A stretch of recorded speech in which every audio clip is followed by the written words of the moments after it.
In a world where voices breathe life into pages, welcome to Sparrow's Realm. The story begins. Chapter 1. Lin Qing woke up in a marble bathtub the size of a small swimming pool. The first thing she noticed was the scent, expensive, like sandalwood and gilt.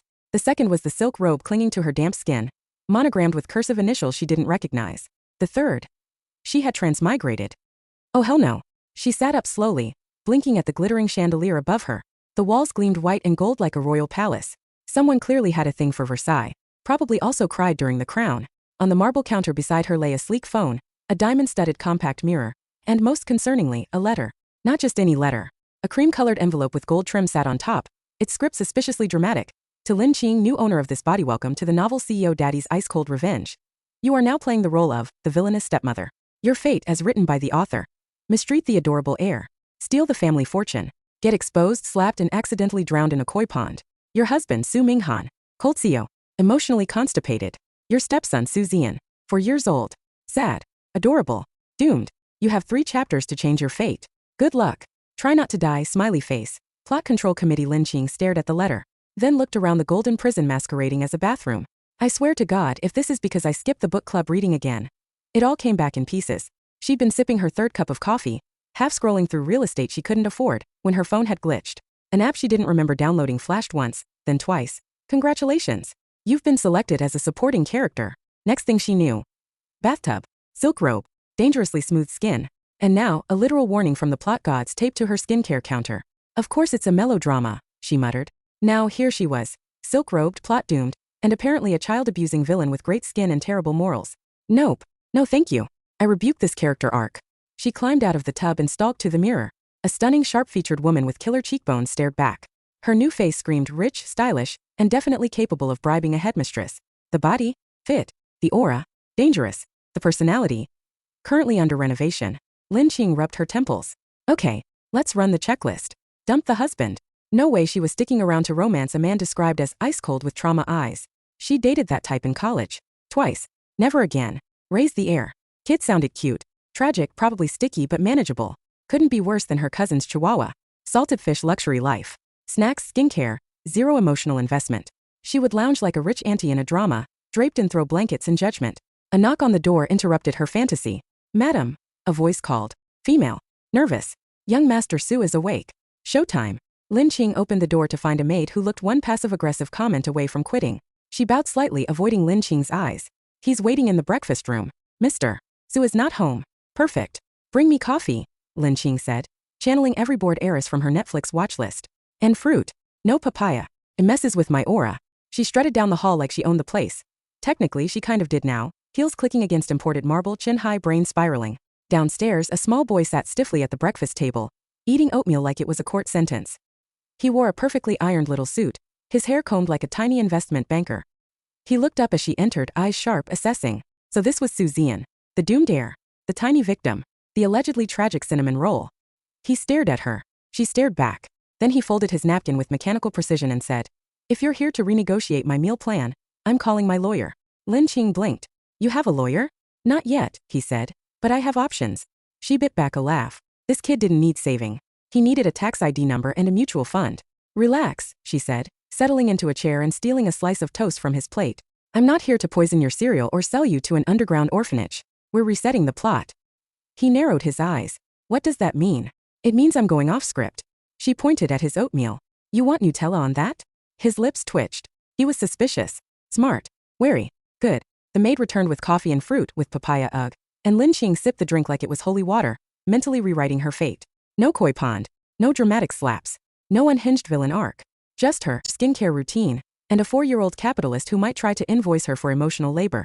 The day passed in a haze of testing boundaries and passive-aggressive standoffs. Su Zian refused hugs, accepted juice, and audited her Netflix recommendations with harsh judgment. She found a sticker chart in his room labeled Behavioral ROI. He asked for quarterly snack reports. At dinner, she served him dumplings and told him broccoli built brain cells. He said, source. She said, Harvard. He said, cite your paper. Later, she caught him Googling how to fake sleep to avoid adult drama. She tucked him in anyway. No kisses, no bedtime stories. Just a soft blanket and a quiet moment. As she turned off the light, she heard him murmur, you're weird today. She paused. Good weird or evil weird? Dunno yet, he whispered. Fair enough.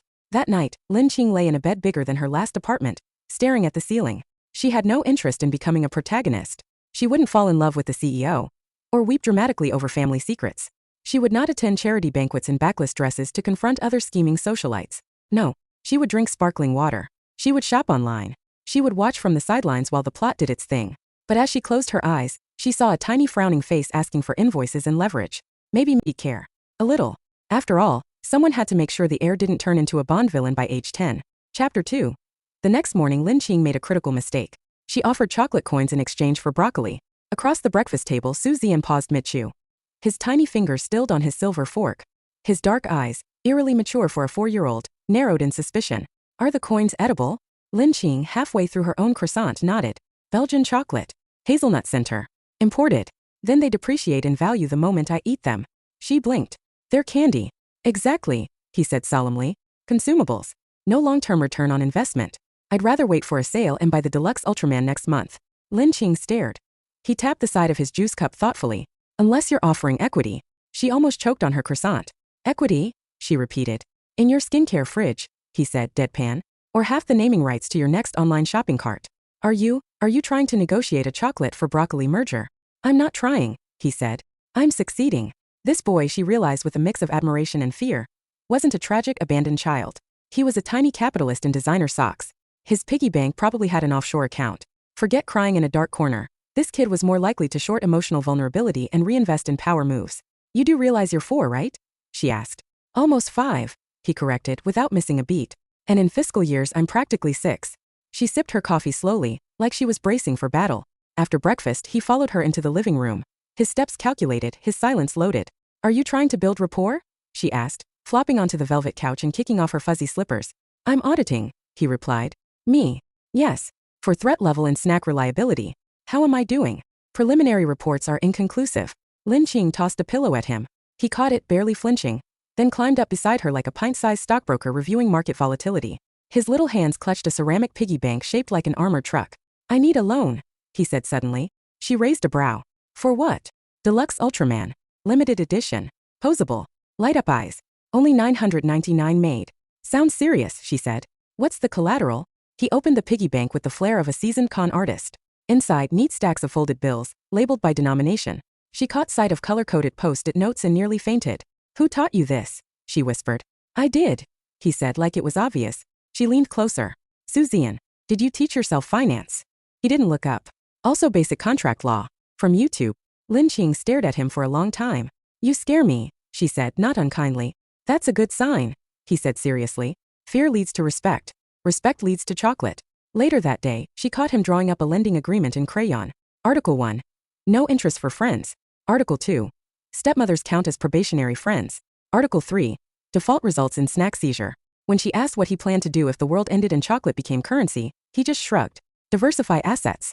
Into what? He gestured solemnly toward her skincare fridge. By mid-afternoon, Lin Qing had abandoned her dream of becoming a distant, uninvolved stepmother lounging in satin pajamas while the plot passed her by. Why? Because this boy followed her everywhere. Kitchen. Audit her snack choices. Study. Count her screen time. Bedroom. Attempt to renegotiate bedtime as executive hours. She even found him measuring the hallway with a ruler. What are you doing? She asked halfway through a face mask. Evaluating square footage in case I sublet your closet. She blinked. You can't lease my closet. Not with that attitude. Don't make me charge you rent. He looked up, eyes deadly serious. What's the rate? This was no heir in emotional crisis. This was a mini landlord with a side hustle in emotional manipulation. That evening, she decided to try a different tactic. Bonding. They sat on the sofa with a giant popcorn bowl between them, watching animated robots punch each other while Ultraman merch ads flashed between episodes. Zian, she said carefully, why do you care so much about money? He didn't answer right away. Just reached for a kernel and turned his gaze to the TV. Finally, he said, money doesn't leave. Lin Qing's stomach twisted. He didn't say it with sadness. He said it like it was a fact. Like gravity. Or taxes. She leaned back, heart aching in a way she hadn't prepared for. She was supposed to stay detached. But how were you supposed to stay detached from a kid who weaponized capitalism to protect himself from abandonment? She didn't know who wrote this novel, but they needed therapy. And maybe a hug. After dinner, she surprised him by handing over the full payment for the deluxe Ultraman. No strings attached. Su Zian stared at the money, then at her. No collateral? Nope. No candy tax. She shook her head. He hesitated. You're not investing for influence? I'm buying peace and quiet, she said, sipping her tea. And maybe giving you a little room to just be a kid. Silence stretched between them. He held the money like it might explode. Then in the smallest voice he said, "You sure you're not malfunctioning?" She snorted. "I might be. Plot bugs." He cracked the tiniest smile. "Okay. Probationary friendship status upgraded. 2. Pending trusted partner." She held out her pinky. "Deal." He bumped it with his own. "Deal." That night after lights out, Lin Qing passed by his room and heard quiet scribbling. Peeking inside, she found him updating his behavioral ROI chart. In the stepmother column, a new label appeared in blocky letters. Lin Qing unverified, slightly unstable, high snack output. She smiled and closed the door softly. Maybe he didn't trust her yet. Maybe he never fully would. But at least she wasn't the villain in his spreadsheet anymore. Chapter 3. If Lin Qing had a personal motto, it would probably be, avoid conflict, wear good skincare and never chase toddlers. Not necessarily in that order. Which is why on a peaceful Tuesday morning, she was lounging in the garden with sunglasses, a face mask and a tall iced Americano, living her best salted fish life. Then she saw the goose. Correction. A goose in a bow tie. It strutted across the lawn like it paid taxes. The audacity. The drama. The silent judgment in its beady little eyes. Lin Qing lowered her sunglasses. What in the actual Chanel is that? The maid, passing by with a tray of freshly cut fruit, didn't even blink. "Oh, that's Sir Honksworth." "Excuse me. The master named him," the maid said. "Technically, it's his emotional support goose." "Support for what? His tax evasion." The maid bowed politely and fled before Lin Qing could ask follow-ups. And then, right on cue, Su Zian walked into the garden, wearing tiny Gucci loafers and the expression of someone emotionally preparing for a hostile merger. He saw the goose. The goose saw him. They locked eyes like bitter exes in a courtroom drama. Su Zian took a careful step back. Sir Honksworth took a deliberate step forward. Lin Qing sipped her coffee and watched with deep interest. "Don't run," she whispered like a wildlife documentary narrator. "They smell fear." Su Zian turned to her, face pale. "Why is it wearing a bow tie?" "I ask myself the same thing every time I look at your father." The goose honked once, sharp, decisive, terrifying. Su Zian let out a squeak that was not befitting of a future capitalist tycoon, and bolted. Lin Qing nearly spit out her coffee. Sir Honksworth flared his wings like a feathery demon and charged. Full speed. Zero mercy. Su Zian shrieked and zigzagged across the lawn like a Wall Street intern being chased by student loans. "Oh my god, he's gaining on me." "Zian!" Lin Qing shouted, laughing so hard her face mask peeled at the edges. "Just climb the hedge. Use your stock portfolio as a shield." "I'm 4. I don't have that much equity." The maid dropped the fruit tray. The driver came out to record. Someone yelled, "Get the drone." Lin Qing leaned back and cackled like the evil stepmother she was apparently fated to be. This was her Roman Empire. 10 minutes later, the goose had returned to his pond, smug and victorious. Su Zian, panting and disheveled, sat on the patio wrapped in a fluffy towel like a war refugee. He was glaring at Lin Qing with a betrayal so intense it could have ended dynasties. "You laughed," he accused. "I wept," she said, wiping her eyes. "Tears of joy. You were supposed to protect me." "I did. I protected your memory by documenting the entire thing for posterity." "You're evil," he muttered. "I misunderstood," she corrected. "Like Maleficent or your grandma." He folded his arms. "I knew it. Stepmothers are always bad." Lin Qing gasped dramatically. "Excuse you. I am at worst morally ambiguous." "You literally cackled." "It was a refined chuckle." "You took a selfie mid-chase." "I looked amazing. What was I supposed to do? Not capture the moment?" Su Zian groaned and buried his face in his hands. "Do you need therapy?" she asked sweetly. "No. I need that goose deported." Lin Qing patted his head. "I'll talk to the consulate." That night, as she scrolled through footage of the goose incident, now edited into a slow-motion highlight reel with dramatic music, Lin Qing heard soft footsteps. Su Zian appeared in the doorway, still sulking, still clutching his tiny pride. "You're going to post that video online, aren't you?" She smiled without looking up. "What gave me away?" "The evil glint in your eye." "I'm thinking of adding subtitles." He sighed. "Are all stepmothers like this?" "Like what?" "Chaotic, emotionally unstable, and weirdly fashionable." Lin Qing finally looked at him. "No. Some are boring. You got lucky." Su Zian sat down beside her, arms crossed. "What are you doing now?" he asked. "Adding goose sound effects." He peeked at the screen. The moment he saw himself running in terror to a dramatic opera soundtrack, he slapped his forehead. "I'm never going to recover from this." "Oh, you'll be fine," she said. "You'll grow up, become a cold CEO like your dad, buy a skyscraper, and sue the goose for emotional damage." He hesitated. "Can I actually do that?" She shrugged. "If not, I'll help you egg his pond." The next morning, Lin Qing made pancakes. Su Zian approached the breakfast table cautiously, side-eyeing the garden window like the goose might come bursting through at any minute with legal documents. He sat down, picked up his fork and muttered, "You're the worst." "Of course," Lin Qing replied, unfazed. "But I make good pancakes." He chewed in silence for a moment. Then, "Do you think Sir Honksworth was trained?" "Definitely. Possibly by the Villain Association." "Can I bribe him?" Lin Qing considered it. "Only if you give up half your piggy bank. And one of your rare Ultramans." Su Zian sighed. "Forget it. I'll just live in fear." That's the spirit. He looked at her for a long second, then finally said, "You're not a normal stepmother." She smiled sweetly. "Thank you. That wasn't a compliment. I'm choosing to take it as one." Later that day, Lin Qing caught him outside, staring at the goose from behind a tree. Sir Hunksworth was napping in the sun, utterly unbothered, probably dreaming about world domination. Su Zian tiptoed closer. Lin Qing watched from the balcony, recording again. This time the goose didn't chase him, just opened one eye and huffed dismissively. Zian stood his ground for 5 full seconds, then ran back inside screaming. "He blinked at me." Lin Qing high-fived the maid. Stepmothering? Conquered. Chapter 4. It was a normal morning in the villa. Birds chirped. The goose honked aggressively at its own reflection. Lin Qing was sipping oat milk and mentally ranking her skincare products in order of emotional support. Then the doorbell rang.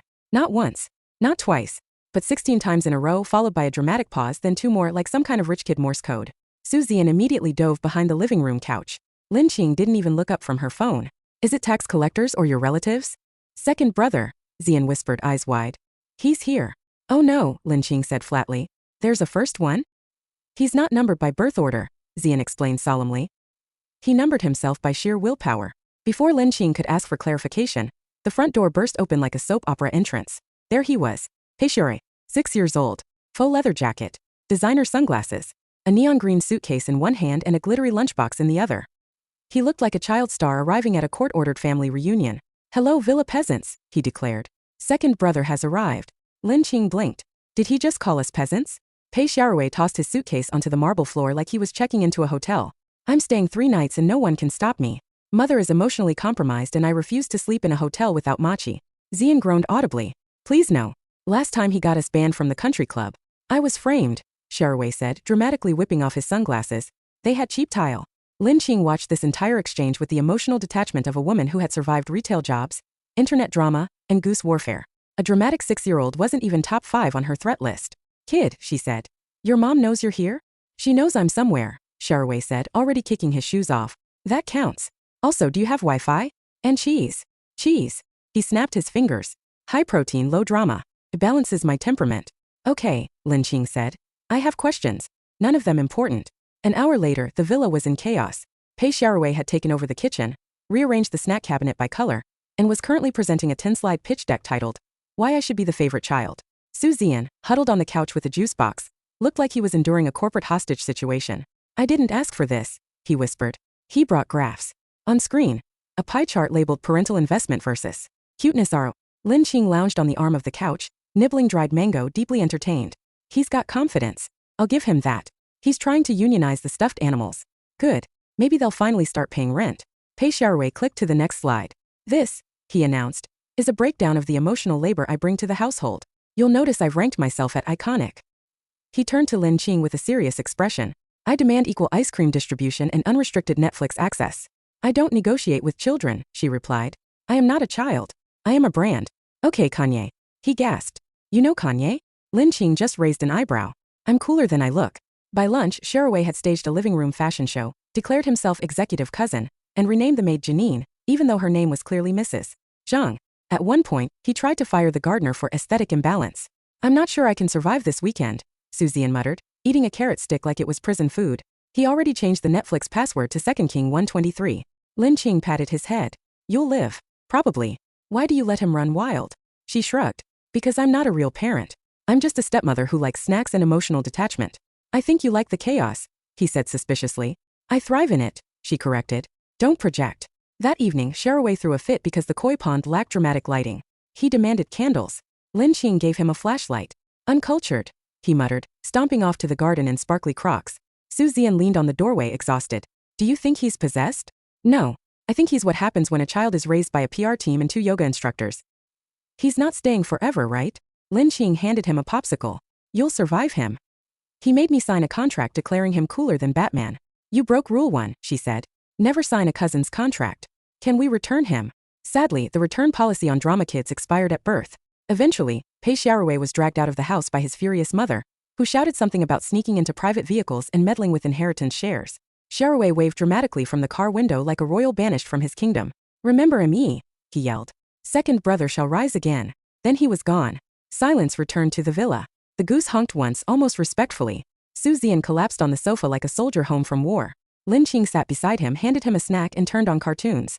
"Still think I'm the villain?" she asked. He chewed slowly. Honestly, I think you're the sanest adult here. High praise, she said, coming from a toddler who files his own taxes. He looked at her. Are you always like this? Only when caffeinated. He smiled faintly. I'm glad you stayed. Lin Qing froze for just a second, then shrugged. I mean, she said. Where else can I laugh at goose attacks and fashion revolutions before breakfast? Chapter 5. There are many ways to assert dominance in a household. Subtle manipulation. Strategic bribery. Crushing your opponents in Mario Kart. But Lin Qing preferred a more ancient, powerful method. Eating spicy hot pot in front of people who can't have any. She called it thermal flexing. It was a Friday evening. Rain tapped gently against the villa windows. Peaceful. Cozy. Perfect for a night of culinary indulgence and emotional scarring. In the center of the dining table bubbled a glorious pot of red broth. Fiery, fragrant, and absolutely lethal. Floating inside were glistening beef slices, curled tofu skin, mushrooms, lotus root, and most importantly shrimp balls. The fancy kind. Imported. Hand-rolled. Probably touched by angels. Lin Qing was seated like a queen. Robe on. Hair up. Sauce tray expertly mixed. Across the table, Su Zian sat in silent horror. A small plate of boiled broccoli in front of him. Boiled. Broccoli and bland soup, why can't I have any? He asked, eyes watering. Not from spice but sheer despair. Lin Qing didn't look up. She dipped a beef slice into the bubbling lava and sighed with Oscar-worthy drama. Because you're 4. Your stomach is soft and weak. Like a marshmallow. I'm not weak, Zian said, offended. I've survived goose attacks. And yet, she said, lifting a shrimp ball like a sacred relic, you can't survive Sichuan pepper oil. He stared at the shrimp ball like it had betrayed him in a past life. Just one bite, he pleaded. You said that last time, she said, dramatically fanning her mouth after eating a chili-soaked mushroom, then cried and called me a war criminal. It was spicy, he admitted, but it was also delicious. Lin Qing popped the shrimp ball in her mouth and moaned like she was being spiritually healed. Tragic. Zian made a noise somewhere between a sob and a tax audit. Half an hour later, the smell of hot pot had saturated the villa. The maids were wiping their eyes in the hallway. Even the goose had waddled up to the back door like, ma'am, please share the shrimp ball. Zian sat slumped in his chair, betrayed by his genetics and his digestive system. The boiled broccoli sat untouched because, frankly, he'd rather eat his own socks. You're so mean, he muttered. Lin Qing, holding a dripping chopstick full of noodles, replied without remorse. I'm not mean. I'm strategic. It builds character. You're evil, he declared. The neighbors are right. What do the neighbors say? She asked, suddenly curious. That you're cruel. That you starved me. Lin Qing nearly snorted her soup. You? Starved? You have 3 snack drawers, a private juice fridge, and a backup cookie vault. They don't know that, he said darkly. They just saw me eating steamed cabbage once and assumed I was being punished. Let them, she said, shrugging. Villains get better outfits. The next day, Lin Qing discovered the rumors had evolved. Mrs. Lu from across the street whispered at her over the hedge. Are you? Okay, dear. I heard you force the boy to watch you eat spicy food while he cries. Technically, Lin Qing replied. He wasn't crying. He was negotiating with God. Mrs. Lu gasped and clutched her pearls. Lin Qing went back inside and immediately added more chili oil to her lunch out of spite. Meanwhile, Su Zian sat at the dining table, dramatically flipping through a children's legal handbook titled, My Rights in This Household. You took my shrimp ball, he accused suddenly. Lin Qing paused mid-bite. Which one? The last one, he said. I counted. You said there were 3 for each of us. I only got 2. She blinked.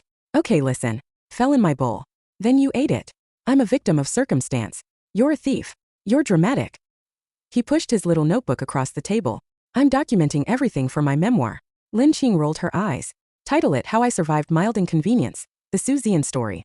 That evening, the war escalated. Zian created a restricted foods list, posted it on the fridge, and included photos of shrimp balls circled in red. Forbidden to hoard. 1 per citizen. Lin Qing countered by ordering even spicier hot pot and humming joyfully as she slurped it down in front of him. He filmed her. Captioned it, My captor. Day 47. She savors over noodles while I eat plain rice. But late that night, something strange happened. Lin Qing walked past the kitchen and found the light on. There was Su Zian, perched on a step stool, carefully microwaving a bowl of spicy broth. He looked up, panicked. I'm not doing anything illegal. Lin Qing raised an eyebrow. You're committing flavor treason.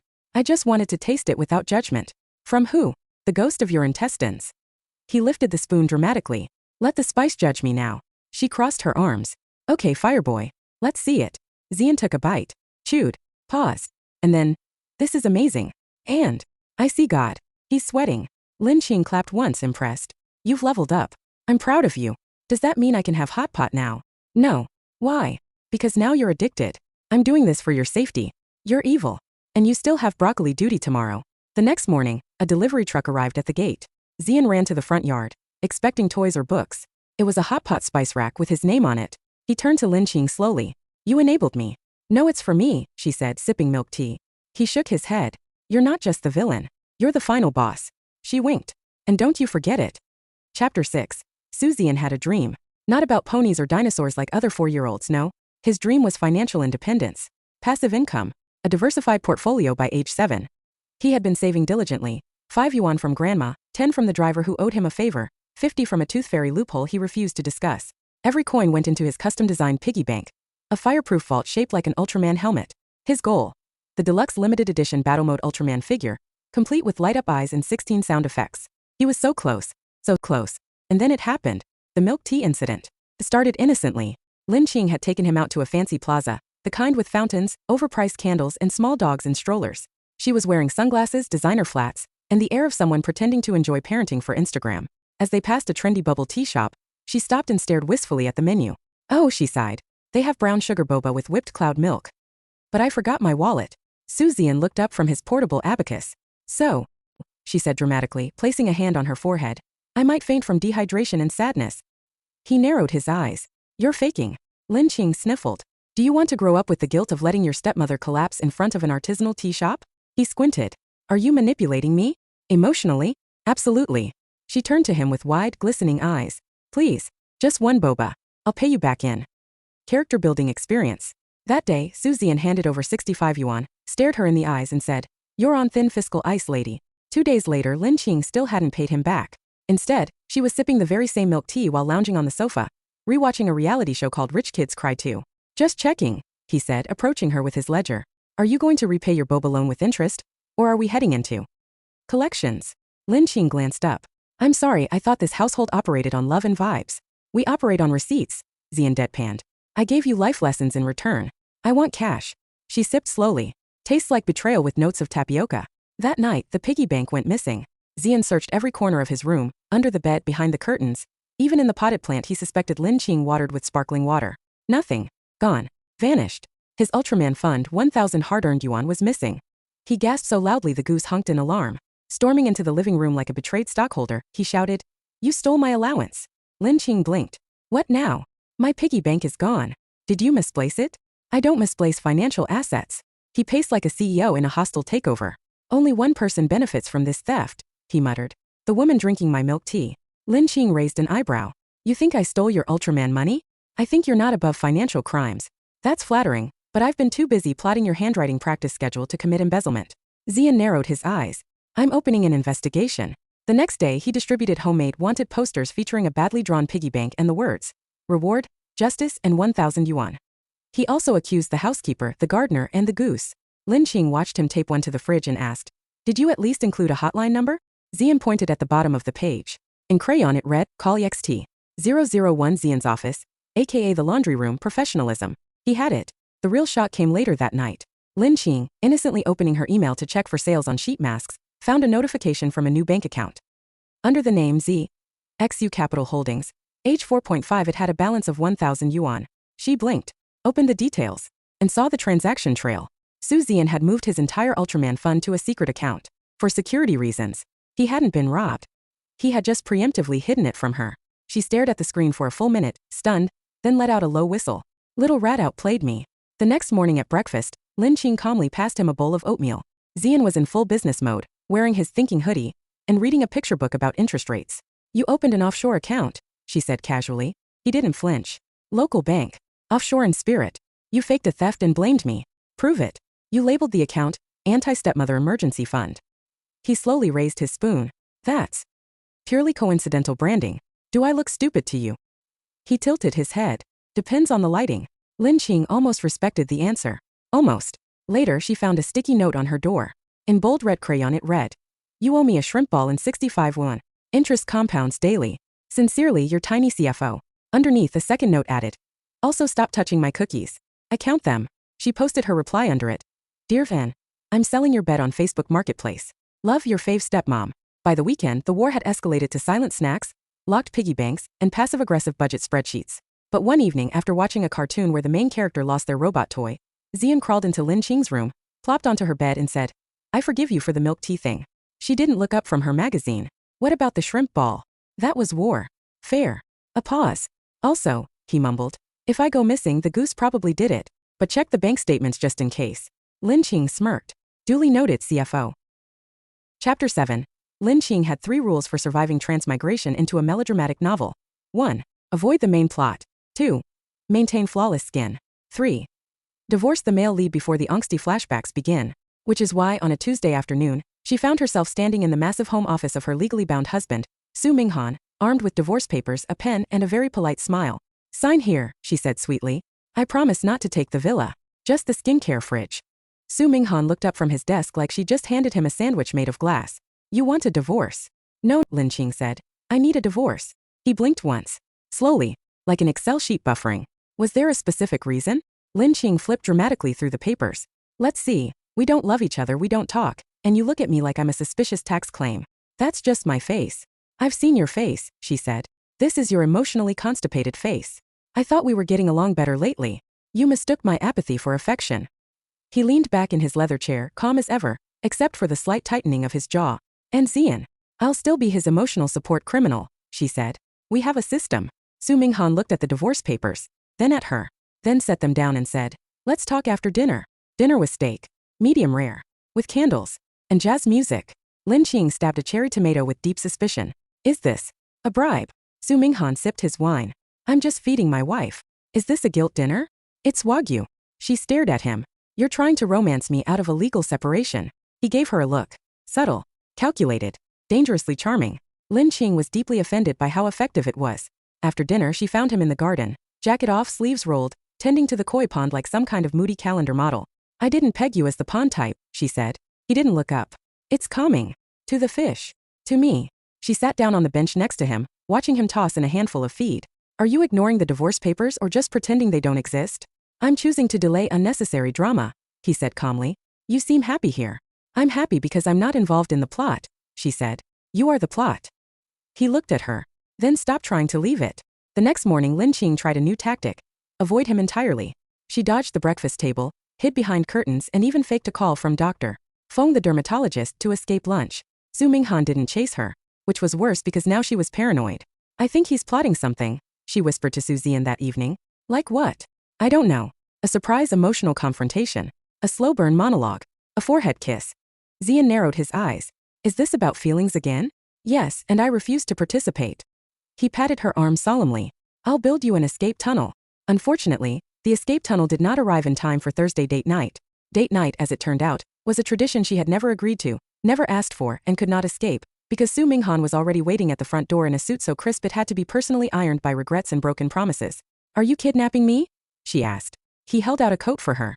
Only if you say please. I'll scream. I'll bring snacks. Lin Qing considered. Fine, but I choose the music. The car ride was quiet. Too quiet. I feel like you're luring me to an emotional ambush, she said. Su Minghan didn't look over. We're just going to a gallery opening. Of what? Broken marriages and unresolved tension. No. Abstract watercolors. Oh, she said. Worse. At the gallery, Lin Qing wandered between paintings of purple blobs and artistic trauma. Su Minghan trailed after her, hands in pockets, looking like the CEO of Repressed Emotions Incorporated. Finally, in front of a piece called Blue Regret No. 5, she turned to him and said, just sign the papers. He looked at her for a long time, then said softly, why are you in such a hurry to leave? Because I know how this story goes, she replied. We stay together, you remain emotionally distant. I go crazy, and eventually I fall into a koi pond and die. That's oddly specific. It's literally in the book. He studied her face. What if I don't follow the script? She faltered. Lin Qing, he said. What if I want to stay? What if I want you to stay? She stared at him. He wasn't smiling. He wasn't smirking. He was just honest. And that was worse. Back at home, Su Zian was waiting in the living room with his usual commentary. So? Did he confess his undying love while you looked at a sad painting? Lin Qing flopped onto the couch. It was watercolors. And worse. Zian nodded. A forehead kiss? No, but he's emotionally cracking. I can feel it. He squinted at her. Do you want him to like you? No. Are you sure? I'm at least 40% sure. Zian crossed his arms. If you marry him for real, does that make me your actual son? She paused, then flicked his forehead. You've always been mine, CFO. He grinned. Then you better marry him so we can keep the villa. Is this emotional blackmail? It's fiscal strategy. Later that night, Lin Qing found another letter on her pillow. To Lin Qing, possibly future wife. I won't sign unless you ask again in person. This house is quieter without you. Zian misses you when you're hiding. So do I. If you still want out, I won't stop you. But maybe, just maybe, you should stay and see what happens when we stop playing our roles. Su Mingyan, she folded the letter, closed her eyes and muttered, "Oh no. He's hot and emotionally developing." Chapter 8. In any wealthy neighborhood, there are 3 constants. 1. Choi meetings no one wants to attend. 2. Security guards who pretend not to see anything. 3. Gossip. Nuclear-grade gossip. And lately, the name on every diamond-encrusted lip was Lin Qing. She makes the child do squats before meals. I heard she eats steak while the boy gets cabbage. My cousin's dog groomer saw her throw away a perfectly good croissant because it was emotionally weak. She's probably plotting to steal the family fortune. She smiled once, probably planning someone's downfall. To be fair, Lin Qing did throw away a croissant once. But only because it was from the bakery across the street, and she refused to eat anything with inferior lamination. "I'm not cruel," she muttered while eavesdropping behind a hedge. "I just have taste." The gossip storm hit its peak when a blurry photo surfaced in the community group chat. Image: Lin Qing on the villa balcony holding a cup of wine, looking down at Su Zian like a Bond villain. Caption: how can she treat such a precious boy like that? At Poodlemom_87 Lin Qing zoomed in on the image later. She was literally offering him juice. He just happened to be pouting like he'd lost all his stock options. "This is slander," she said, waving the phone at Zian. "You look like an orphan begging for porridge." "Maybe I'm just photogenic," he said smugly. "You're gonna ruin my brand." "I thought your brand was villainy." She paused. "True, but it's supposed to be fun villainy. I need my evil to be chic, not scandalous." In response, Lin Qing did what any mature adult would do. She challenged the children to Mario Kart. If they were going to paint her as the evil stepmother, she might as well earn the title. "Winner gets the last bag of sea salt chips," she declared. Zian's eyes lit up like a Wall Street merger. "Game on." Pei Shirawei, recently returned for a spiritual cousin retreat, gasped. "Those are imported." "Exactly," Lin Qing said, cracking her knuckles. "Let's settle this with pixelated violence." Round 1, Lin Qing destroyed everyone. She drifted like a pro, smashed red shells like a war goddess, and knocked Pei Shirawei off Rainbow Road with the precision of a tax audit. "No mercy," she shouted. "You come for the crown, you get the clown." Zian stared at her. "You said this game builds character." "It does," she said, drifting around a corner. "Character who loses with grace. You're a monster. A fashionable high-score-holding monster." By the end of the night, the villa was filled with dramatic wailing, empty juice boxes, and scattered game controllers. Lin Qing sat on the couch like a victorious queen, eating the last chip. Zian slumped beside her. "Why are you like this?" "Because I'm raising you right," she said. "With trauma. With taste." He sighed. "I hate that I'm starting to like you." She smirked. "You'll get used to it. I'm very charming. Tell that to the neighbors." Speaking of which, the gossip hadn't stopped.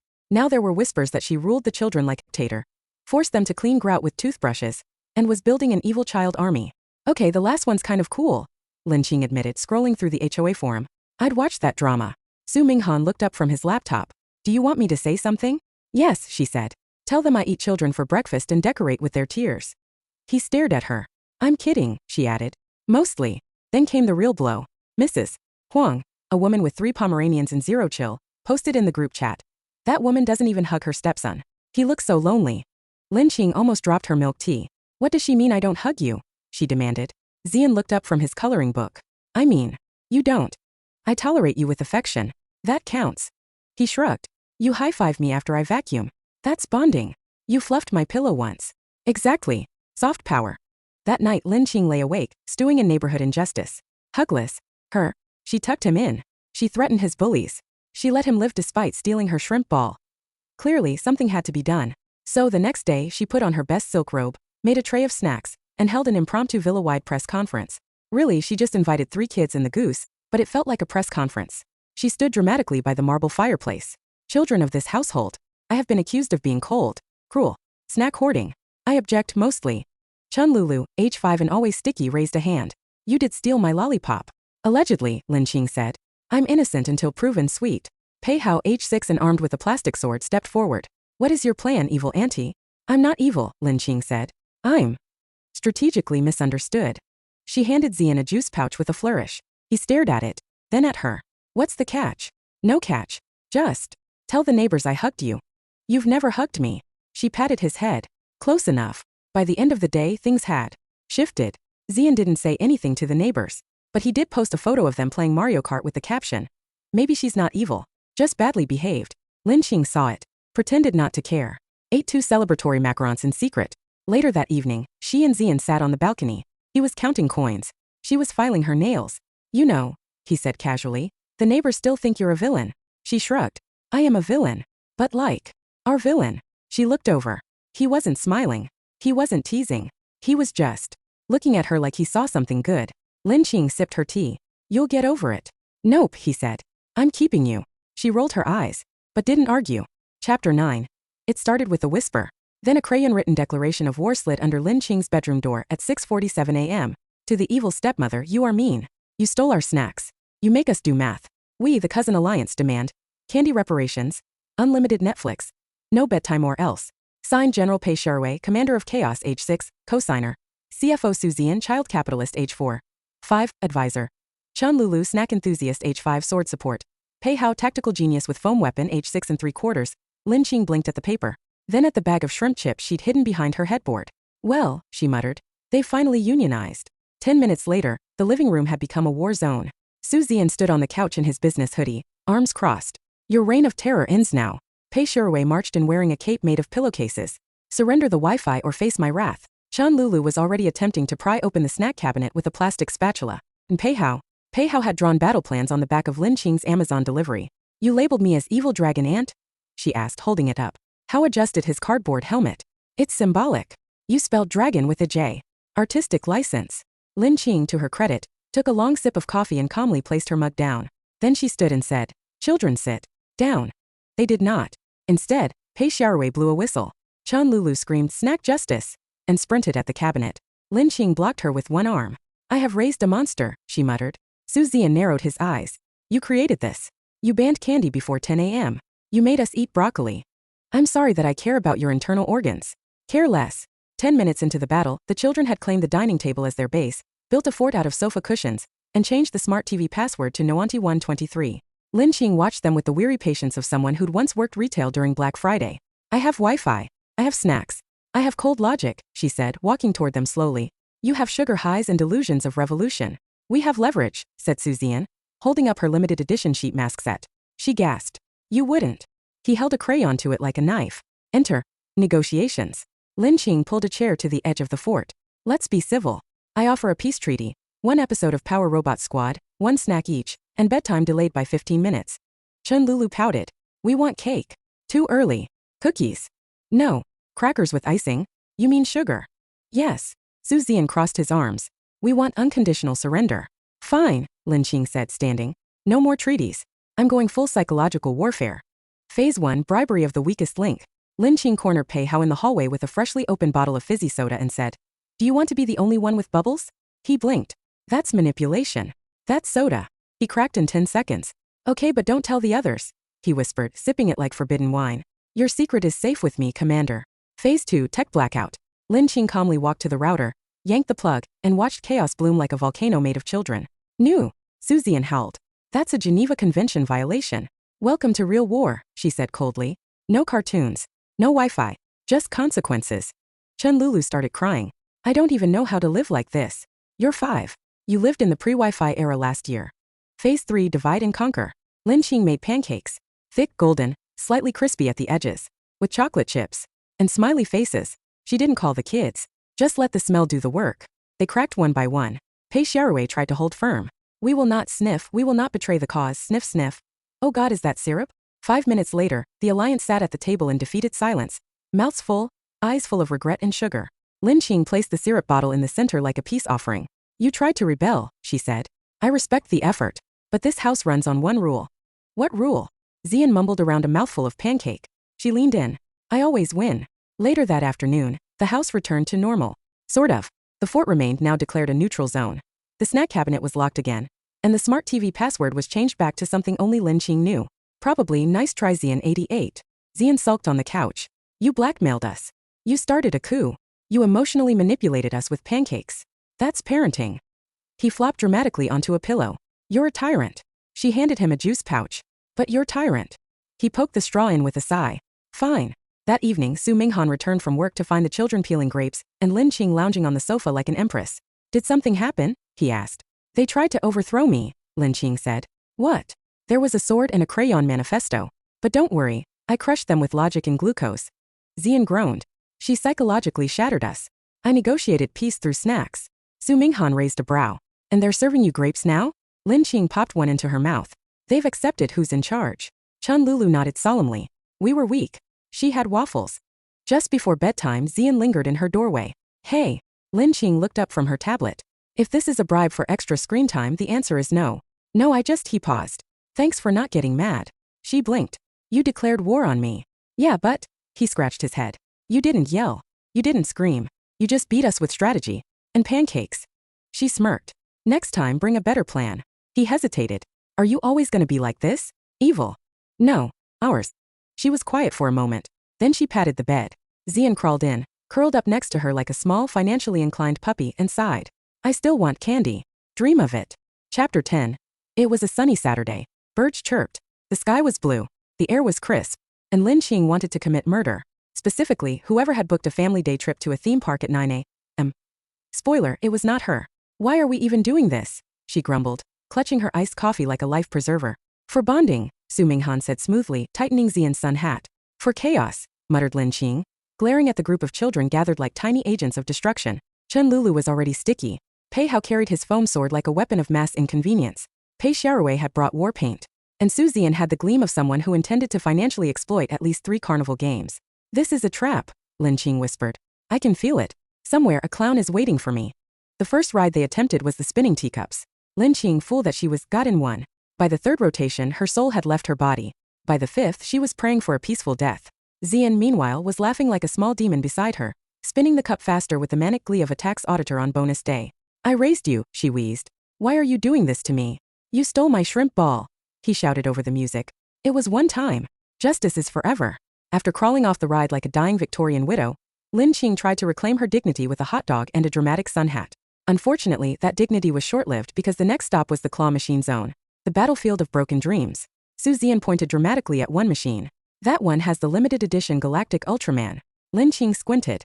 The toy was wedged in the far back, buried under 5 inferior Ultramen and what looked like a bootleg Pikachu. You can't win that, she said. I have tokens. Strategy. A dream. Lin Qing folded her arms. It's rigged. I believe in myself. She sighed. Fine. Go on, tiny gambler. 3 minutes and 5 tokens later, Su Xian was on the verge of tears. I had it, he yelled. The claw touched it. That's emotional theft. It's a capitalist scam, Lin Qing said, patting his head. This is your first heartbreak. Treasure it. He sniffled. It's limited edition. And that's when Lin Qing made a mistake. A terrible, dignity-shattering, nail-breaking mistake. She stepped up to the machine. Back away, CFO, she said. Mama's going in. She failed. 27 times. Each attempt more humiliating than the last. People gathered. A small child pointed and whispered. She's crying on the inside. Lin Qing stared into the machine, sweat on her brow, eyes wild. No toy defeats me, she muttered. You think you're special because you're shiny and made of plastic? So am I. Xian tugged her sleeve. You can stop. It's okay. No, she growled, slamming in another token. We started this together. We finish it together. On try number 28, the claw hooked the Ultraman. Dragged it. Lifted it. The crowd gasped. Then it fell. Again. Lin Qing screamed. Quietly. Internally. With her whole soul. Try number 29 was different. Maybe it was fate. Maybe it was muscle memory. Maybe the machine felt pity. Whatever it was, the claw descended, wrapped around the Ultraman, and, miracle of miracles, held on. Time slowed. A child fainted. Someone clapped. The Ultraman dropped into the chute. Lin Qing collapsed to her knees, arms raised in silent victory. Xian stared. You did it. She held it out to him solemnly. For you. He took it like it was a royal scepter. Then blinked. Are you crying? It's sweat, she snapped. And claw machine dust. They skipped the next 3 rides so she could sit on a bench and recover. Xian curled beside her, Ultraman in his lap. After a while he mumbled. You didn't have to do that. Lin Qing glanced down. You're not wrong. But you did anyway. He paused. Even though I've been annoying. And dramatic. And declared war on you twice. 3 times, she corrected. He looked up at her, big eyes uncertain. Why? She shrugged. Because you're my kid. And you wanted something. So I fought a robot claw for it. Like any good emotionally questionable parent would. Oh. Later, after too much cotton candy and one accidental goose encounter, yes again, they watched the evening parade. Lights twinkled. Music played. Bubbles floated. Xian leaned against her side. You're still the worst, you know, he said sleepily. I know. But. He held the Ultraman tighter. You're my worst. Lin Qing stared at the sky, blinking suspiciously. Ugh. Don't make me cry in front of the Chao cart. As the crowd dispersed, Su Minghan appeared at her side. You survived, he said. Barely. You impressed him. Lin Qing snorted. By emotionally unraveling in front of an arcade machine? By trying. They stood in silence for a moment. Then he added. You're not leaving, are you? She blinked. What? The villa. The chaos. Him. Me. Lin Qing hesitated, thought about the koi pond, the snack wars, the emotional extortion, the sweaty claw machine war. And then she looked at Su Zian skipping ahead in his Ultraman cape, yelling something about fiscal heroism. She sighed. Why would I leave, she said. I finally have a villain lair with central air. Su Minghan smiled. It was small, but it was real. Then he leaned in and pressed a kiss to her temple. You haven't seen romantic yet. Lin Qing froze, then glared at him. That was uncalled for. Was it? Yes. I'm emotionally unprepared. I'm still recovering from teacups. He chuckled. She scowled. Next time, I'm picking the day trip. Deal. That night, after baths and bedtime snacks and an unfortunate toothpaste incident, Zian lay in bed with his Ultraman tucked under one arm. Lin Qing turned off the light, paused, then walked back and pulled the blanket a little tighter around him. I'm not a hero, she whispered. You're the worst stepmom, he said sleepily. She smiled in the dark and left the door open just a crack. She didn't know what came next, but for the first time she wasn't afraid of staying to find out. If you enjoyed the journey, don't forget to like, subscribe, and ring the bell for more tales from Sparrow's Realm. Until next time, keep listening and let your imagination soar.